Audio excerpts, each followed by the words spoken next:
The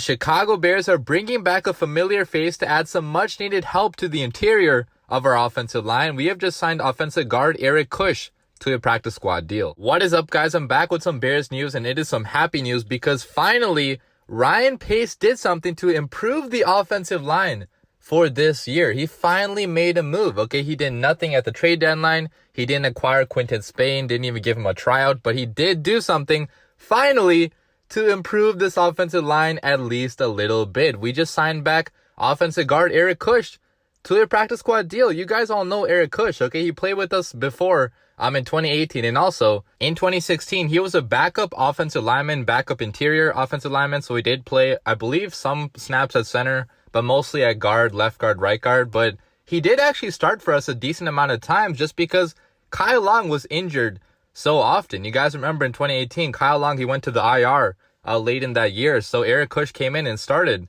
7 games for him. He actually played, though, total in 15 games in 2018. So he was in as a backup in pretty much every single game, but he did also start half the season. So he has a lot of time, a lot of experience playing in Matt Nagy's system in his offense. He did also play with us in 2016 with John Fox. He started in 4 games, played in 8 though. So he got a decent amount of playing time with the Chicago Bears, but before the Bears, he was pretty much only a backup offensive lineman. He was drafted by the Kansas City Chiefs in 2013. Didn't really do much of anything there. Went to the Rams. Didn't really do much of anything there. But with the Chicago Bears, he got a lot of playing time, and he made the most of it because the time that he played with the Chicago Bears, he was actually a pretty decent offensive lineman. I'm not going to go out and say that he was elite or anything or top of the league or a game changer on the offensive line because he definitely was not that, but he was more than adequate and sometimes even a great player on the O-line for what we asked him to do. So going back to 2016, first of all, in the John Fox offense with Jordan Howard, Jay Cutler, those guys, that was a long time ago, but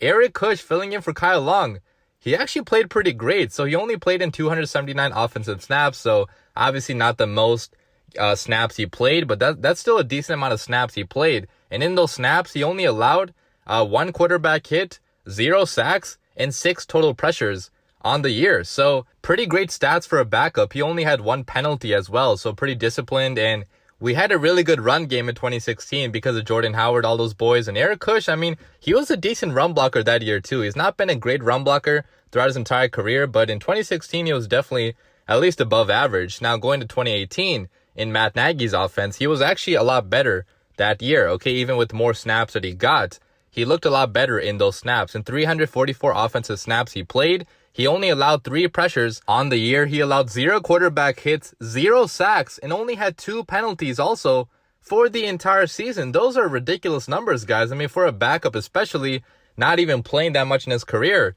he was a pretty good left guard for the Chicago Bears. If I look at his pass blocking and run blocking grades, which are from PFF as well. Okay, obviously PFF is all subjective, so take of their grades what you will, but they had him graded as a pretty decent pass blocker that year. He had a grade of 79.6, so well above average, almost elite in fact. Really good pass blocking that year. His run blocking was not the best, a little bit below average, but overall as a guard that year, he was actually pretty damn good, which is why, he went to a different team. He got signed to be a starter by the Cleveland Browns in 2019. Now with the Cleveland Browns, he started the first 7 games of the year for them. Didn't play that amazing, but didn't play that bad either. He was pretty much just average, but he did get replaced eventually by second-year pro Wyatt Teller, who is currently one of the best offensive linemen in the league. Okay, he's one of the big reasons why Cleveland's rushing attack works so well. So Eric Kush got a little bit unlucky that a guy of his caliber was sitting right behind him waiting to steal his job. So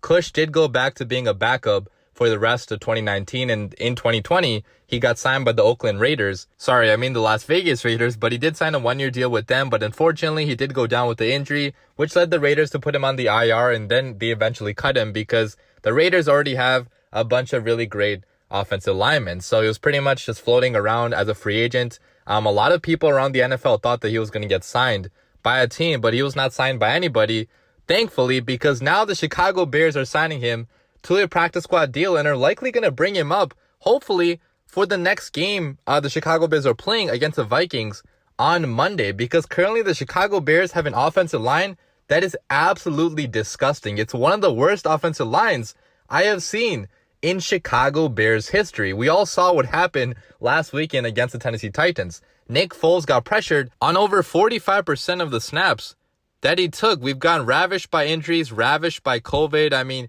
James Daniels, he's out for the year. Cody Whitehair, he's been out with COVID. Jason Spriggs, really good backup. He was out with COVID. He's actually going to be back, though, for this game. So that's a big addition. But Bobby Massey, our right tackle, he's out for a month. So a lot of damn injuries. And, you know, signing a guy like Eric Kush, it is definitely going to help a lot. Kush is by no means a superstar in this league. He's not going to all of a sudden by himself make this offensive line that much better. It's still going to be a pretty poor offensive line, but what he is going to do is at least make it better to some extent, at least give us some improvement, some stability that we don't have right now on the interior, okay? Because last game, I mean, we had a 7th-round rookie, Arlington Hambright, playing, which he played pretty poor the entire game. On the other side, we had Jermaine Ifedi, who had a terrible game as well. At right tackle, we had Rashad goddamn Coward. I hope we get this guy the hell out of Chicago super fast, because this dude has been a straight bum every single game he's played with the Chicago Bears so far. So